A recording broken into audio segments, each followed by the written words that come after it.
can you become aware when that is coming? What are those warning signs for you that you're going to need to regulate with food or in any other way that overall is not helpful to you?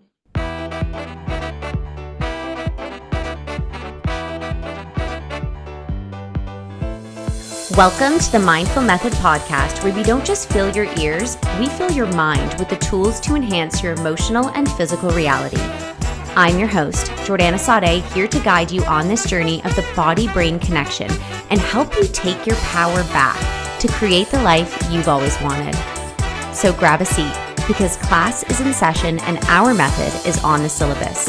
Here at the Mindful Clinic, we're not just changing your mind, we're changing your life. One mindful moment at a time.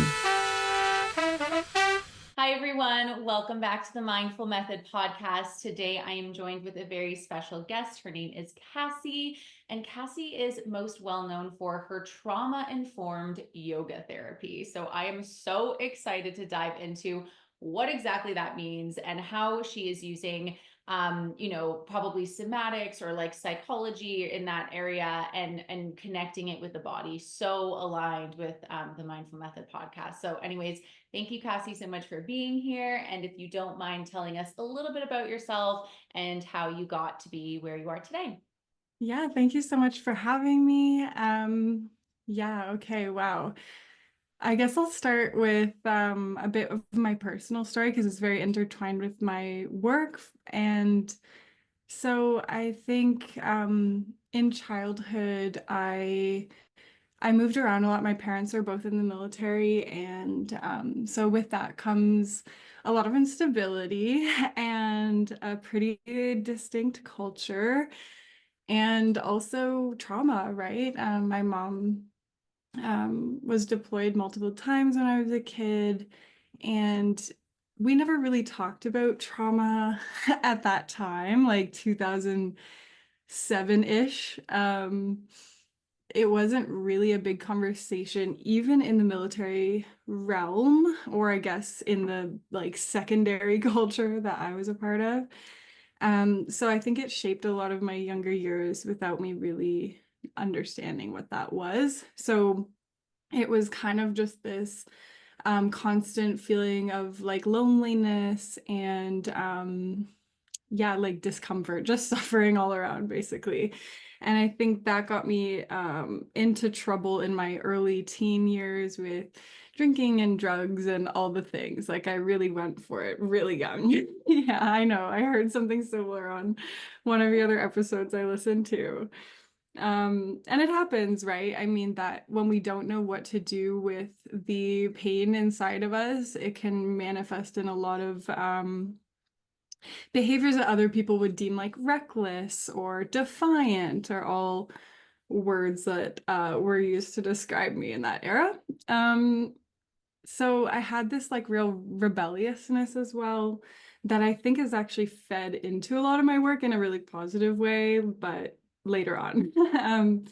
So because of all of that, I studied in school, conflict studies and human rights in university, and I was looking at suffering in a really global sense, which it was really an awakening for me in terms of like what is actually happening in the world and what the implications of that are for people, right? And I think that was really helpful for me to have a broader perspective, but it also for career felt too big. Like it felt like I can't, this is too big. This is bigger than me. I need to focus smaller on like smaller impacts, more local impacts, or more personal impacts on a more micro level. So I had taken my yoga teacher training in that time, and yoga had been a really big part of my own healing story, my own kind of awareness of another possibility, another way of being in my body, another way of being in the world, or another way of even interacting with other people in a more compassionate way. And it was it was really profound for me. And then taking my teacher training, I was even more excited about the implications for trauma. And because I was working in that world, I was working in the anti-human trafficking Oh, space. And yeah. yes. hmm Yeah. Yeah. So as I'm taking my yoga teacher training at that time, I'm thinking like, yeah, this is great. This is helpful. But in the current world we live in, at least in the Western world, yoga is very inaccessible to a lot of the people that could really benefit the most from it, in a healing sense. So I started offering yoga to an anti-human trafficking kind of recovery home in Ottawa called A New Day. And so I would be in there with the women once a week and practicing yoga. And it was small classes. Like there was maybe two to four to maybe five of them living in this house at a time. And we would do yoga together. And I think I just got to see the impacts unfold in a really profound way, that people who've experienced some of the worst things that you could possibly experience can still benefit from yoga and can heal and grow and be supported in a way that doesn't require them to tell their story and rehash all the past, that it can like meet them where they are in the moment, give them an influence over how they actually feel that day, which has insane ripple effects for how they can live their life and the choices that they want to make. So this was like a huge turning point for me, and just realizing we've got to get yoga out there. We've got to make it more available to people facing financial barriers or geographic barriers or barriers from representation. Like there's so many reasons why some of my students there would have never ended up in my yoga studio classes, right? So yeah, so that propelled me into, running this whole nonprofit focused on that. And that was an organization called Warrior Yoga.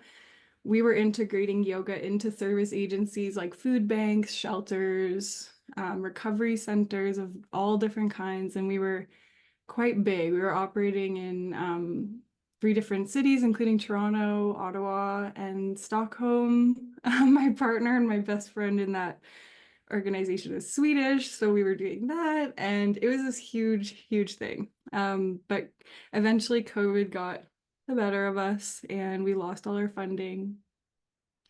So I've been transforming how I approach this work in a way that's more sustainable for me. And again, it's caused me to think even smaller on a more micro level, working with people more individually. So I took my yoga therapy training and really with a focus on trauma, particularly sexual assault and abuse trauma, and which manifests often as complex trauma or CPTSD. And I think some of my work in that realm caused me to see really the complexity when trauma overlaps with other mental illnesses like OCD, for example. And I think that caused me to go back to school for counseling. So I'm also finishing, now we are kind of at present day, I'm finishing up my master's in counseling psychology so that I can really integrate a mind-body approach to healing trauma, because counseling has a lot to offer. Somatics like yoga have a lot to offer.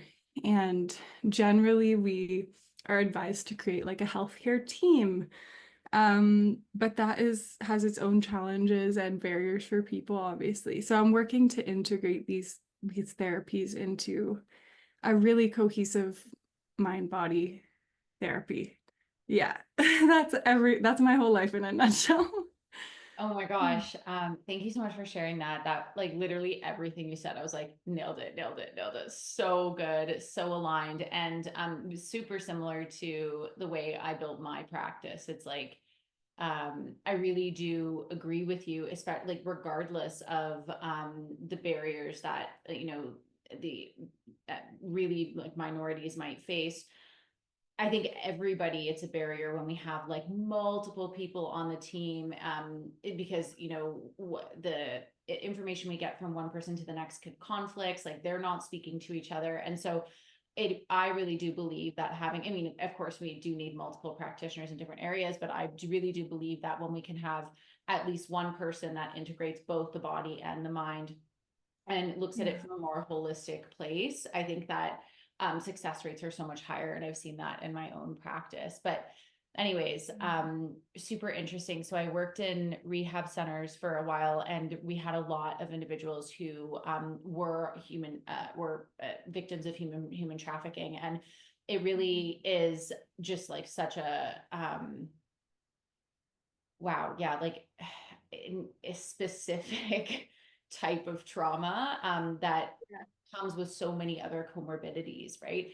And I see in my own practice too, sexual trauma is a huge thing for women who struggle with weight, and particularly because the body does want to hold on to like physical protection, right? So, anyways, I just wanted to align with you on that, and just like so exciting. I'm so proud of you. So, okay, let's dive in. Mhm. So, when you're using, like, when you say trauma informed yoga, like how exactly are you using the body to create that like physical, like to get the, I don't know, emotions out? Or maybe you can tell me a little bit more about that. Yeah, for sure.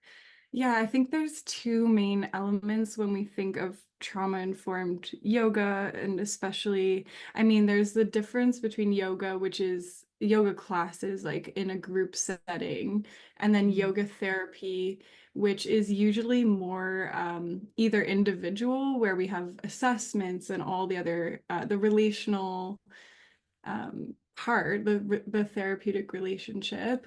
Um, but then there is also yoga therapy groups, which are kind of like yoga classes, except for they are targeted towards a specific thing.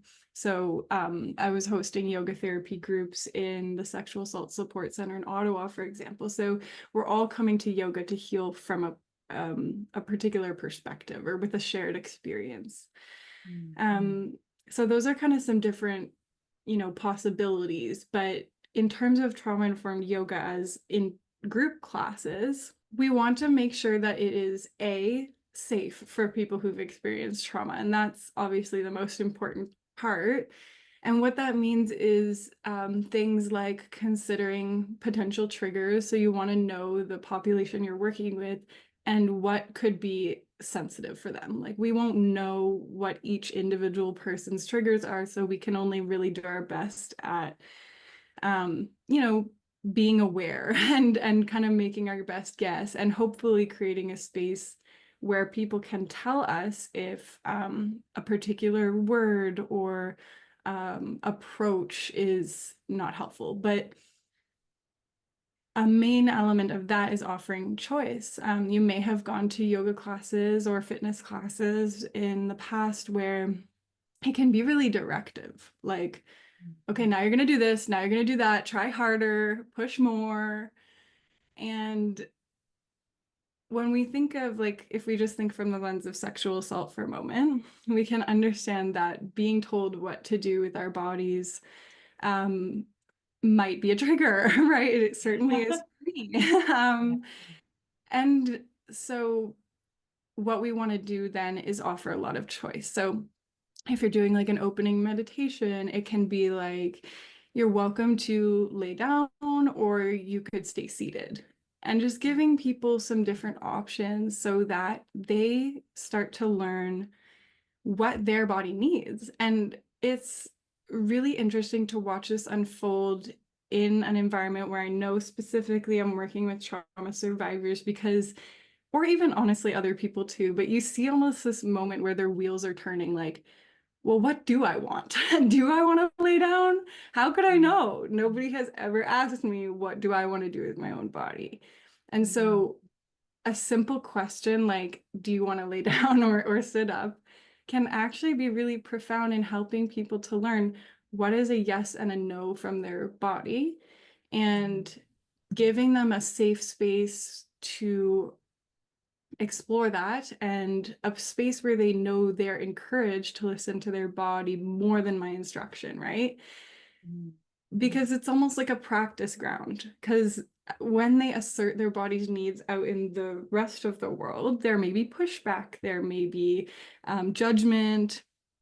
And so we can get more comfortable in a more welcoming environment to actually be able to assert that agency in our lives, in the choices we make in terms of who we spend time with, our jobs, just the choices we make on a whole. So that's the magic to me, is giving people a space to really see what they need, and to know that that is valued and important, and that their body has messages for them, right, of what might be helpful.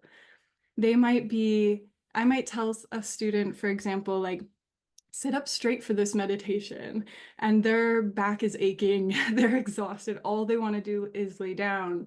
But we've especially in the context of a lot of abuse, but even for most people, I would say most women, but I would say other people too, like, so many of us will just do what we're told, right? We are so well trained, especially in a learning environment. Like, if we remember what it was like in school, it was like, no, you can't go to the bathroom now. No, you can't talk. No, you can't stand up. No, you can't move. Like, be still. So we're kind of working against that patterning of like freeing from those rules that we just unconsciously carry forward. So that's part of the safety piece, is giving people the choice that they need to engage with the practice in the way that works for them, and then the implications of that in their lives. But the second big piece is making it supportive and actually helpful and empowering to them. So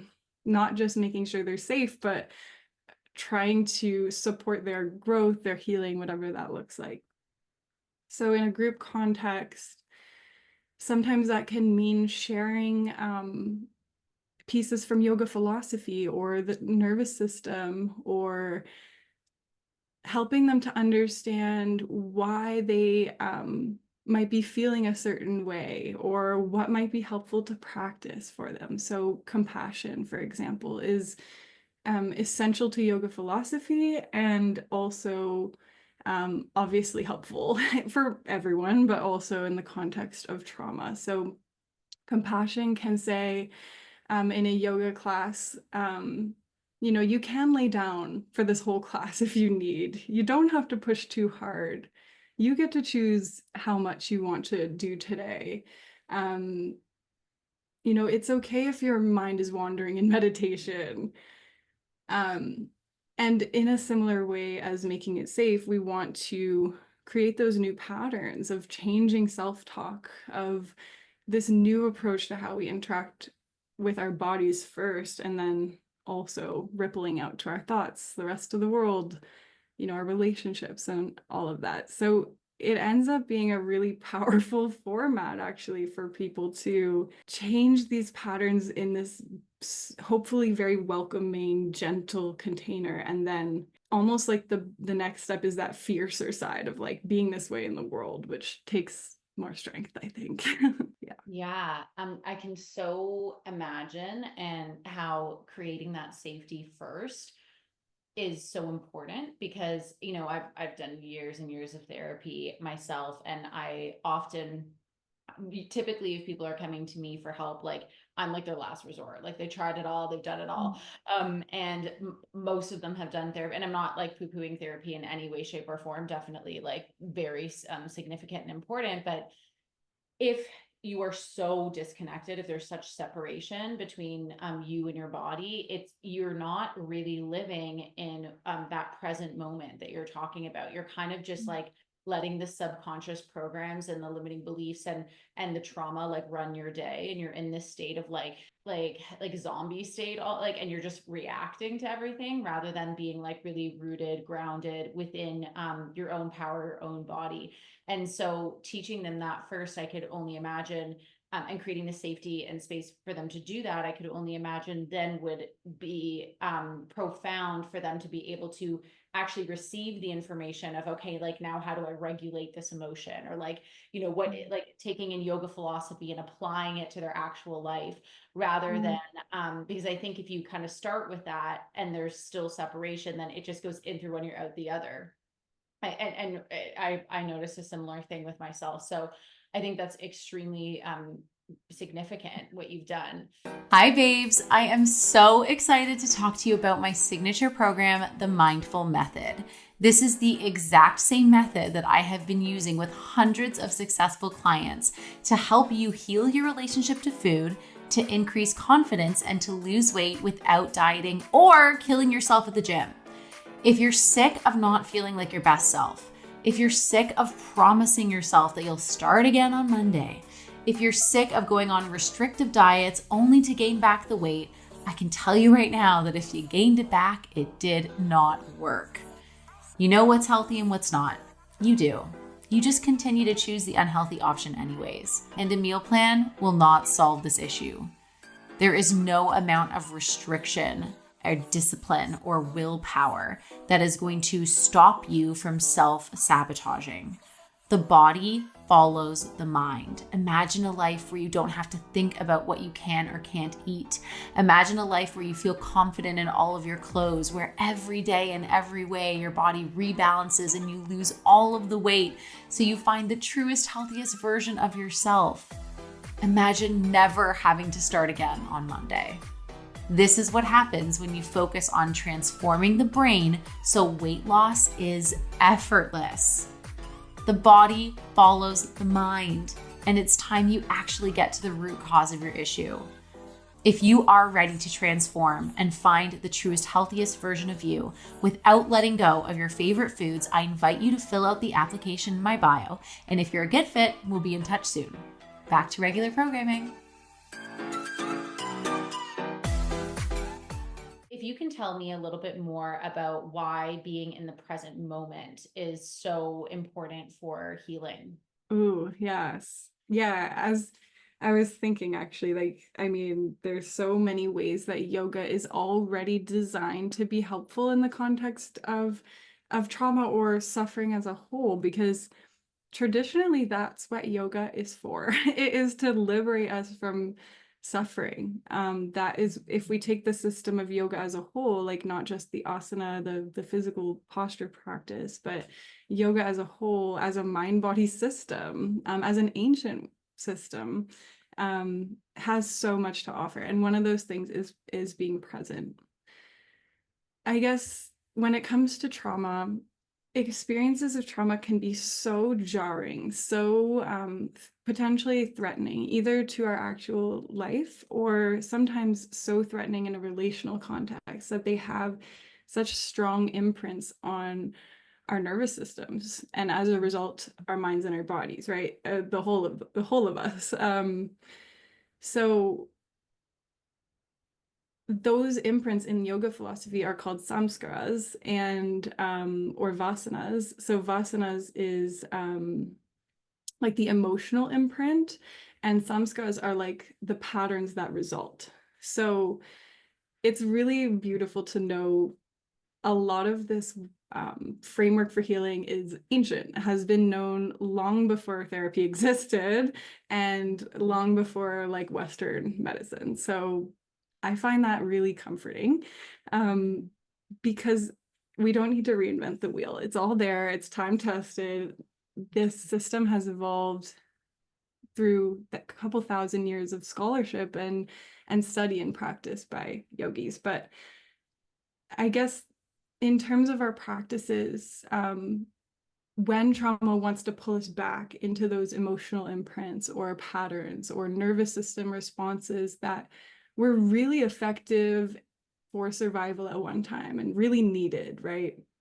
Like, for example, a common response to trauma can be being in that perpetual fight or flight mode, as you know, and that could manifest as overworking. For example, we're going to control the situation by just working and never stopping. Now, that might be useful to get us out of a situation, or maybe we're not actually ready to face what's happening to us at that time. So maybe that distraction is actually brilliant and life-saving, and maybe we did need that shield at one point. But eventually we get to this point where that's not helpful anymore. And so the practices of yoga can help us re-anchor in the present moment again and again and again, because we will forget, we will slide backwards. Those patterns are so strong because they're so survival focused. They're so deeply ingrained. But it's almost like walking a new path through the grass. As you start to be present and practice that in a yoga practice as one possibility, it's like the grass gets a little bit more downtrodden. It starts to become more clear where the path is. It gets a little easier to go down that way.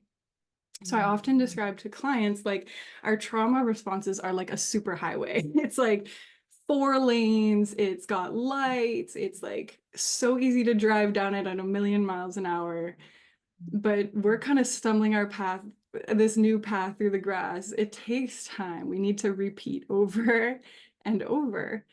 And so yoga gives us a context to practice new patterns. So patterns of presence, patterns of compassion, patterns of non-attachment, patterns of responding to the needs of our bodies. And because yoga practice is something you can do every day, and in different ways, it gives people an outlet to practice the things they're working on, or even complement what they're doing in therapy, because therapy is like an hour a week at most, usually maybe 2 hours a week. And unless we're actually rooting in those lessons outside, it can be really hard for anything to change. So yeah, yoga just gives us such a great foundation to practice what we're living into, and yeah, just come back to that again and again, so it becomes much easier to go down that path, and we can abandon the super highway in time with a lot of practice Yeah. and mistakes. Yeah. Yeah, it's so similar to just like subconscious reprogramming or the things that I would practice on like a neuroscience or a neuropsychology level, and then connecting it with the body. I often describe the nervous system as like a deeply wooded forest, and the more we walk on a path, it like builds a groove, and then if we want to walk on another, it's so much easier to walk on the grooved path than to like bushwhack through the forest, you know? And so what Yeah. you're describing is like, we need to create a new pathway because the pathway we've built, like, though helpful in one moment, is no longer serving us and actually like can be blocking us from being able to like experience a life of freedom, embodiment, etc. Um, and so it is just very slowly chipping away at like that new path and doing it over and over again. And I think that I love that the way that you're doing it too is through movement in the body to allow like the emotions and the somaticism to actually have a bit of flow rather than like, Mhm. because I love that you use the example of OCD as a comorbidity, because I see that all the Mhm. time. And like when the nervous system is so resistant, like for protection, truly, it like I can say all day long, just drop the thought, think something else, do an affirmation. But like the nervous system's like, no, we're gonna like check the lamp 3 times or like hyperfixate on like things that I want to pick on my body or whatever it is. So yeah, that I can see how that would be extremely therapeutic.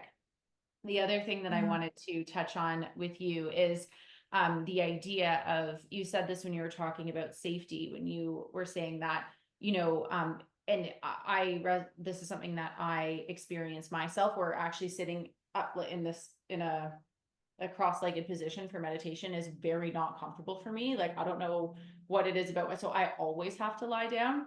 But in the beginning, when I was getting into meditation and they're like, okay, like get your meditation pose. And I actually took a course on meditations, and the teacher was very much like, sit down, da, da. I just went, just because of my own programming, I went like, I can't do this. And therefore, like, Yeah. I'm bad, I'm a failure, I'm etc. And then you just kind of like leave the environment. But so when you're giving these individuals the space and the freedom to choose the way that they want to experience like the next hour, I'm sure that's also quite empowering for these individuals. Yes, that's something I think so much about. It honestly breaks my heart to think of all the people that have come to yoga for healing and experienced, feeling like they're not good enough or like they can't do it, or, I can't explain how many times I've heard, I'm bad at yoga, I'm bad at meditating. And I'm like, no, that doesn't exist. You are fine. It's just hard. It's okay. And we really, I think as a yoga, in yoga as a profession, including meditation, I think we really need to do a lot better with accessibility and considering physical accessibility for sure, but also accessibility for people with trauma, because it's most of us. And that can mean, for example, like that we actually can't be still at that moment. We actually have so much energy bouncing around our body, then maybe we need an option to move, and just giving people that permission and helping them to understand, like, you're not unable to sit in a particular way because you're difficult or because you don't want to. There's probably a really good reason that that's inaccessible to you right now. Maybe you do need to move a little. Maybe you do need to lie down. And who cares? Like, I'm just glad you are here, right? And when I teach in that way, and I see somebody, taking that option to lie down when we're in Warrior 2 or whatever, it always, like, it makes me happy, because I'm like, okay, thank God I've done my job at giving you the space you need. But it also, like, breaks my heart a little, because I wonder, would you have done that if I hadn't said that? Are your other teachers, giving you the space to do that? And it's not necessarily yoga teachers' fault. Like, this isn't in a lot of teacher training programs. So I do teach this stuff to yoga teachers because there is a desire to know and make things more accessible. But yeah, we've just, as an industry or as a profession, we've not done the best job at creating these spaces where people can listen to their own bodies, which is a shame, honestly. Yeah. Yeah. Yeah, totally. So when now you're doing your counseling, your master's in counseling psychology, and marrying the two. So how would that look? And like, let's say you're working one-on-one with a client, like how do you do that? What would that look like? Yeah, that's really, I'm in the thick of this right now. So I'm sure my answer will be No different. pressure. Yeah. But right now, what it looks like is it depends on the client, first of all. Some clients are really open to yoga, meditation, and see the value in it. Some less so. So I can really blend or unblend as needed, and that can change over time too. But right now, because I do work in the trauma realm, and if we are talking about trauma and somebody's experiences, there of course are nervous system implications just even in that moment that I'm really considering. So one simple way to integrate both is to start, before we dive into anything, with orienting, looking around the room, helping the nervous system remember where it is in time and space. Like, yeah, we could be talking about the past, not always, but if we do, we need to help your body remember that's not happening right now, right? We need to know you're here, you're in your bedroom, you're here with me on Zoom. Usually I'm doing online these days. And everything is okay. And that's an unconscious realization. I think, like, they consciously probably know they're fine in that moment, but it's helping the body. So starting that way, starting with some grounding so that we can enter as regulated as possible. And then that can also happen at the end of the session. And there is also room for integrating yoga practice into the session in more of a yoga therapy way, where if somebody comes and they're like, Cassie, I'm just exhausted today, I can offer, would you like to do a rest practice? Would you like to lay down? And we can do a yoga nidra, which is like a guided rest. Would you like to actually shake some of this anxiety out as we're talking? Or I also work a lot with clients who have dissociative disorders. So part of it is also actually coming back, noticing when we're disconnecting and having somatic practices to, shift out of where we were. Because sometimes we need to, that is the function of dissociation in a really helpful sense, is like, yeah, this is too much. Not right now. The body is saying no. So, okay, let's move. Let's take a few breaths. Let's just shift out of that space. We can always come back to it later. So it is feeling into that consent of what is the body willing to do right now? What do we have capacity for? How can we support your needs for regulation within this? And then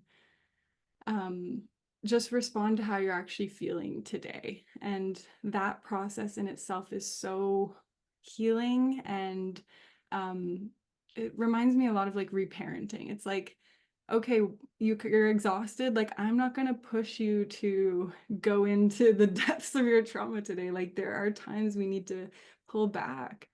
And I hope that giving that opportunity for people to continue into the depths or come out as needed means they can show up more often. They don't have to be showing up perfectly regulated every time. We can build those skills in our sessions and then apply them outside as well. Yeah, beautiful. Yeah. If you were seeing somebody and or like let's say like what types of exercises or somatic things would you give them? Just some examples if you have offhand for them to do like in between your sessions. So as I'm assuming there's like not I don't want to say homework, but like stuff that they can do on their own that helps like bring them back to their body. Yeah, totally. Oh, there's so many options. I mean, for your audience, is there a particular type of challenge that you think is relevant right now that I could kind of tailor it to? I Yeah. love this. Yeah, Yeah. so most of my audience, I work with food addiction and binge eating disorder. So I would say that I mean, there's a level of disassociation there for sure. There's compulsive behaviors. There's a lot of body image issues, like rejection of the body, etc. But then also we see a lot of like anxiety, right? Like oftentimes food is used to regulate a dysregulated nervous system to kind of turn off that moment of fear or whatever it is. But yeah, like maybe I'll Yeah. let you go with that. Don't need to add more to your plate. Yeah. I mean, part of it could be, especially if it was the beginning, it depends on where the client's at, obviously. So, Yeah. disclaimer, obviously therapy would be more tailored to the people, but we can talk generally. Um, the first part would be awareness, right? Like, how can you become aware when that is coming? Like, what are those warning signs for you that you're going to need to regulate with food or in any other way that overall is not helpful to you? And that could be like drinking, it could be, anything really. All those ways our pain manifests in ways that cause us more pain. We want to obviously find ways of feeling the things and noticing these things and regulating in more healthy ways, of course. So easier said than done, I know.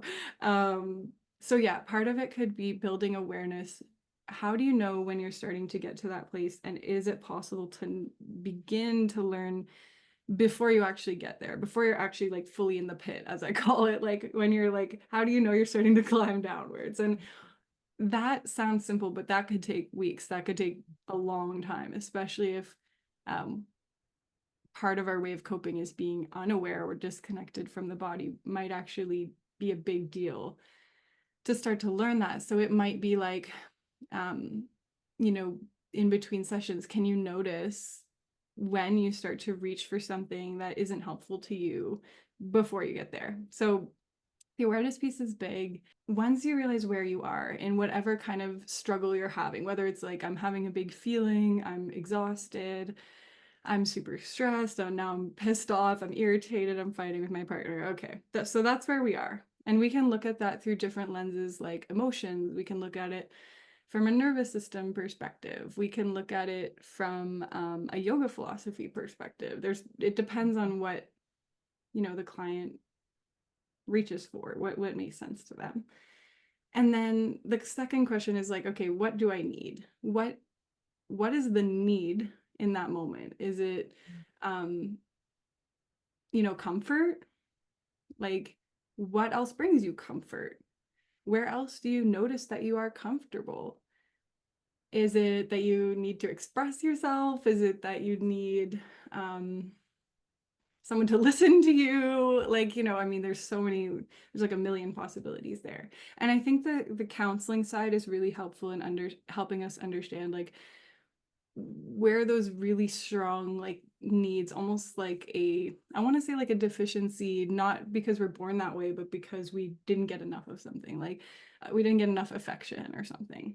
Now we have this need that is so strong. So I think counseling is helpful in like helping to kind of sift through the past and understand, often from childhood, where did that come from?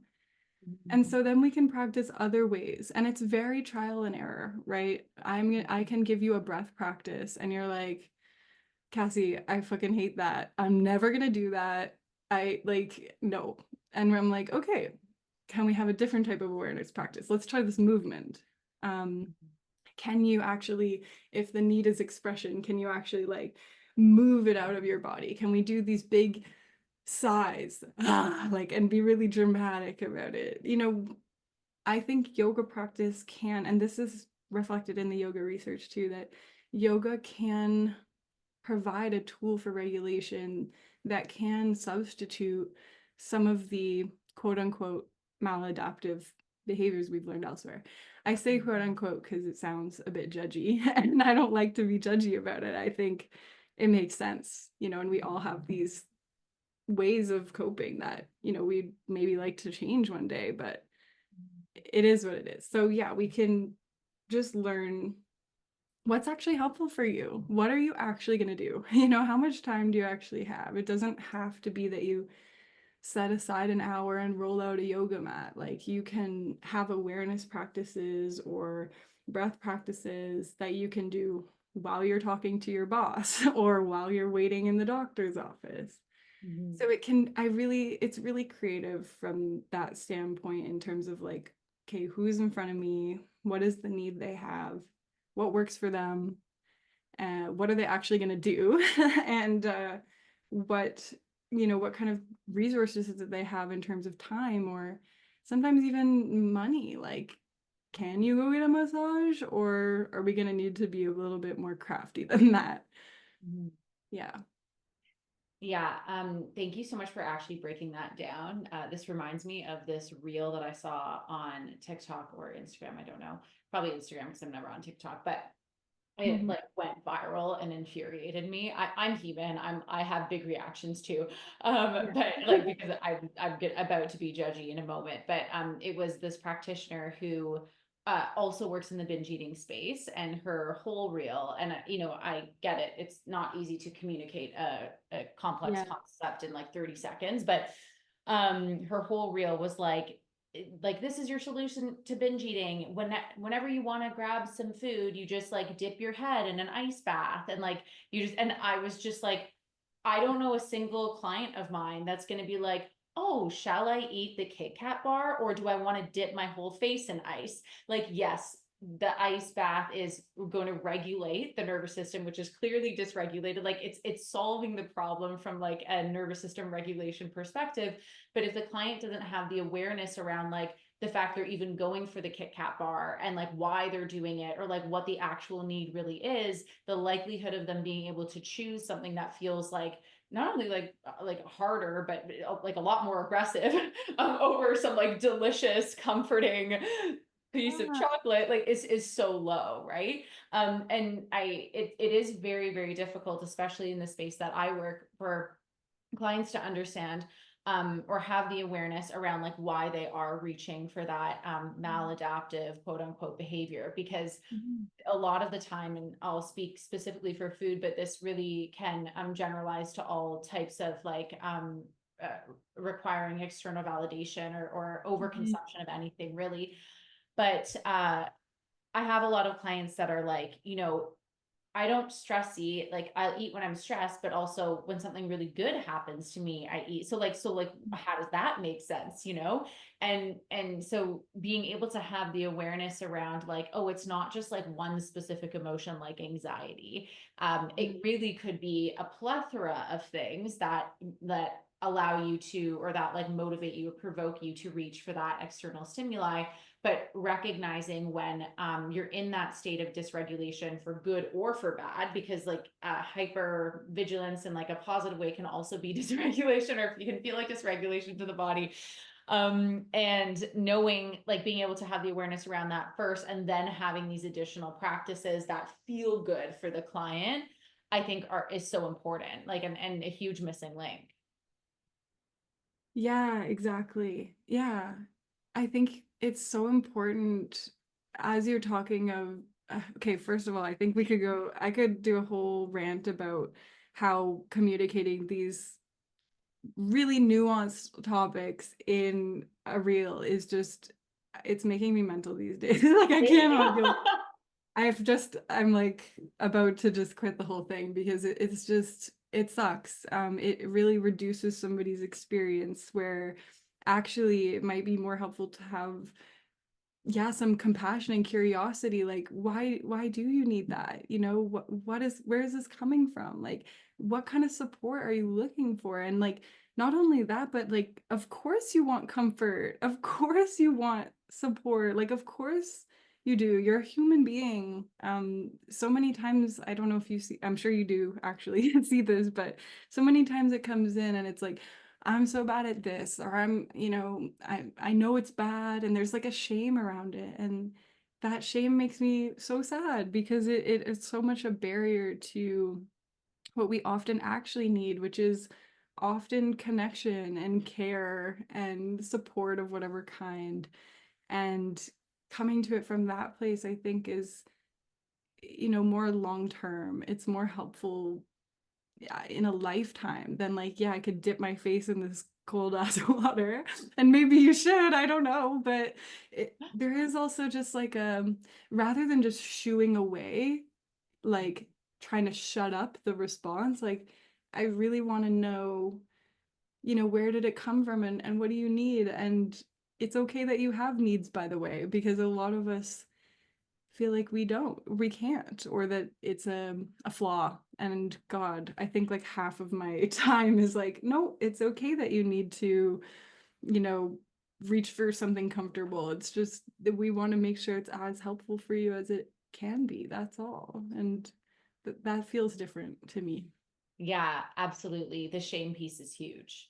I often say, I'm like, shame is actually the root. I believe, I'm going to make a very bold statement Yes. that might not generalize to everybody, but like, I really believe that shame is actually the root of like overeating behaviors or overconsumption. Because first of all, like the brain is going to, like, your daily behaviors match your deepest beliefs about yourself. So if you feel shameful, you'll continue to behave in shameful ways.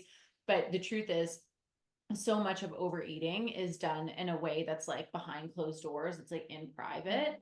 And when it's done that way and you feel shameful for a behavior that is like literally required to survive, like you need to eat, so like, and so then it's not just the like behind closed doors eating that we feel shameful for. We feel shame for wanting something like sustenance, for eating anything or not eating anything. And it's just it's my favorite thing to work with, obviously, because it's extremely complex. It's not just like we avoid alcohol for the rest of our lives and like we can still survive. We need to interact with food. Yeah. And so that like like meeting yourself with compassion and that self-love piece, when we can kind of break down the shame and recognize like there's nothing wrong with me, this is totally normal, this behavior was designed to protect me. Actually, thank you, brain, for Yes. creating this like amazing like option to keep me alive in this moment. then we can actually move through to like, I'll use the word reprogram, but like move through to create more adaptive behaviors. But as long as that shame piece exists, it's like there's almost no way, nowhere that I can go with it. Yeah, I felt that when you said that, I had like a constriction. Like, yeah, I feel that so much. And maybe what we're actually doing is not like is giving more choices, right? Like, yeah, you could have the Kit Kat. That's, Yes. okay. Or you have other options and you have choice. And having choice and agency in your own body is more important than doing or not doing whatever the thing is, in my opinion, and in what I've seen. Like, expanding choice, and if you are going to change something and that's what you want to do, if it could come from a place of like, this is how I want to support myself, this is how I want to nourish myself, rather than I need to stop doing this, I'm so bad, whatever, all the story that it feels different. And I don't think it works if we're like, if it's shame based, as we know, like it's all evident in all the literature that it just doesn't work. So we need a more loving and compassionate way. And I know at some points in our lives that can sound so far away, or almost like we roll our eyes, like self-love, blah blah blah, fuck Yeah. you, and I really get that a lot, especially in like some of the survivor spaces I work in, and I do love that energy. I can play with it and have fun with it and whatnot. But like ultimately that is what we're doing here, is coming into harmony with our bodies again in whatever way we need, and having empathy for the fact that many of us were not taught how to regulate our emotions. I certainly was not. So of course we reached for like whatever feels good in that moment, and of course it becomes ingrained, and just almost widening it beyond that person. Like, this isn't something uniquely messed up about you. This is just human nature, and there's other options for you, but you're not bad. You're okay. Like, you're imperfect just like me and just like the rest of us. And even being, I've been practicing yoga for 14 years. My whole life is surrounded on, quote unquote wellness, I guess is not my favorite way to describe it, but like nervous system regulation, all this stuff. And obviously I still struggle with it. Like, putting this all into practice is no joke. So just even keeping that in mind, like, it's going to take time, and that's okay. And that's life. We have a lifetime, hopefully, if we're lucky. Yeah. Yeah. Oh gosh, I feel like I can talk to you all day. Like, seriously, like we could literally go back and forth. But this was such an absolute pleasure to have you on the podcast. You're a wealth of knowledge, and I'm sure we can collaborate in the future. Like, I'd love to have you in my program, The Mindful Method. We do like guest speakers. So even just like have you as a guest speaker doing some kind of like somatic yoga thing would be so awesome, especially if you work remote. But Cassie, thank you so, so much for being here. Can you just let my listeners know where to find you, and if they're interested in your services, like how they can go about doing that? Yeah, for sure. Yeah, I would love to continue to collaborate. I think there's a lot of alignment for sure. Yeah, for anyone interested, you can find me on my website, cassieconnor.com, and you can book sessions on there for yoga therapy. You can also email me if you want to do psychotherapy or a blend of the two. And I also host retreats and trainings. So if you're a yoga teacher, or if you just want to learn more about trauma-informed yoga and how it might be helpful in the nervous system, I offer trainings for that too. Um, I'm on the verge of maybe not having Instagram anymore. I don't know. I'm probably gonna change my mind, but I am like, I've had it, you guys. So I still have an Instagram up. It's Cassie Connor Yoga Therapy. I just, whenever you're listening to this, if you can't find it, I have reclused. But I'm starting on Substack, where I'm enjoying writing longer form content, because this is all so nuanced, as we were talking about. I just can't with the reels anymore. Like, I need to actually include the nuance that exists in topics like trauma and yoga and all this stuff. So I'm kind of just starting out on there, but it's just my name, Cassie Connor. So if you want to learn more, I'm really trying to share more of this information to make it more accessible. So yeah, that's all the places. Well, thank you. I actually just joined Substack too, because that was Adriana's full idea. So you might find me on there too. Nice. But anyways, Kath, thank you so much for coming on the Mindful Method podcast. If you guys listening like this episode, don't forget to like and subscribe and share it with somebody who may need it. And we'll see you back on another episode of the Mindful Method podcast. Bye.